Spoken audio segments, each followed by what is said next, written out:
एक महिला नदी पर गई ताकि वह शहर में रिश्ते की बैठक में जाने से पहले खुद को साफ कर सके, लेकिन गलती से उसे पानी में छुपी हुई एक विशाल बुद्ध प्रतिमा मिल गई। दयालुता के कारण उसने प्रतिमा को नदी से बाहर निकाला और उसका पानी पहुंच दिया। फिर अगले ही पल प्रतिमा में दरार आ गई और एक सुनहरी किरण उसकी आंखों में जा लगी। उसने इस बारे में ज्यादा नहीं सोचा।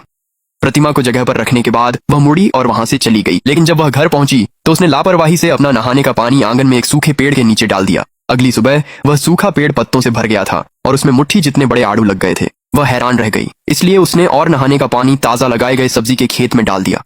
तुरंत ही बीज तेजी से अंकुरित हो गए और थोड़ी ही देर में वे पत्ता गोभी की कतारों में बदल गए।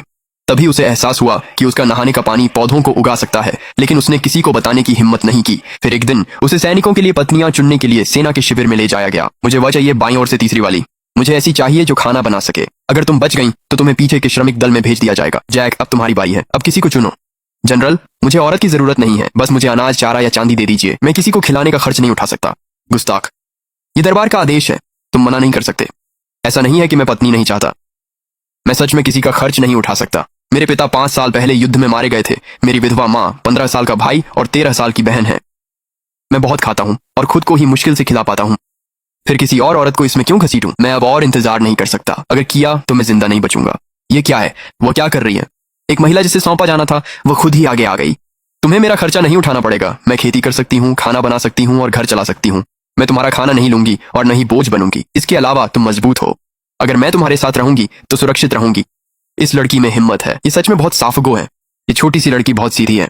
लगातार रोने वालों से तो ये कहीं बेहतर है। योद्धा, इसे अपने घर ले जाओ। शायद ये सच में खेती करना जानती है। यार, उसने तो खुद ही आगे बढ़कर हामी भर दी है, तो फिर किस बात का इंतजार कर रहे हो? हाँ भाई, सबको पता है कि तुम कितना खाते हो। शायद पत्नी के साथ तुम्हें सच में खाना मिल ही जाए। वह मुझसे डरती नहीं है, वह मुझसे कतराती नहीं है और उसे फर्क नहीं पड़ता कि मैं थोड़ा सख्त हूँ। वह न तो खुद को लाचार दिखा रही है, न ही गरीबी का रोना रो रही है। उसने साफ साफ कह दिया कि उसे अच्छा लगता है कि मैं मजबूत हूँ और वह खुद को संभाल सकती है बिना मुझे बोझ बनाए। तो यहाँ किसने किसे चुना है? तो फिर तय हो गया। जैक, इसे घर ले जाओ और इसे व्यवस्थित कर दो। अब टाल मटोल करना बंद करो। तुम तो इस लड़की जितने भी निर्णायक नहीं हो। मेरे पीछे आओ। मैंने सही आदमी पर दाम लगाया है। जहां तक खाने पीने की बात है, ये जिंदगी कोई समस्या नहीं होगी। कितनी बेशर्म है, सबके सामने किसी से अपने साथ रखने की भीख मांग रही है। लेकिन जैक तो सख्त, ठंडा और मारक इरादों से भरा लगता है। वह डेविड जैसा बिल्कुल नहीं है जो इतना सम्मानित है। अरे ये देखो, हमारे जवान अफसर अपनी पत्नी को घर ले आए हैं। वाकई ले आए हैं। मैंने अभी अभी डेविड को भी एक औरत को घर लाते देखा। यह अदालत द्वारा तय की गई शादी वाकई कितनी सुविधाजनक है। न कोई दहेज, फिर भी पत्नी मिल जाती है। बस ये थोड़ी ज्यादा दुबली है। इसका शरीर तो बहुत कमजोर लगता है।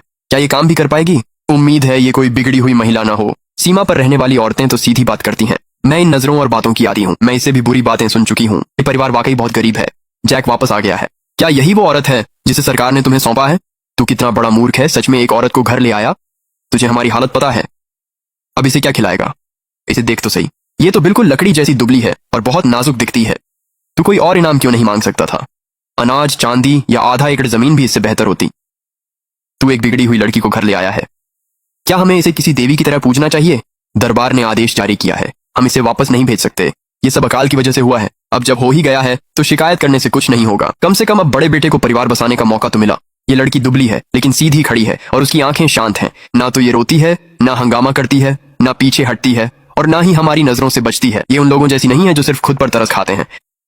ठीक है, अंदर आ जाओ। और इसी तरह इस परिवार के बड़े ने मुझे स्वीकार कर लिया। हम वापस आ गए हैं।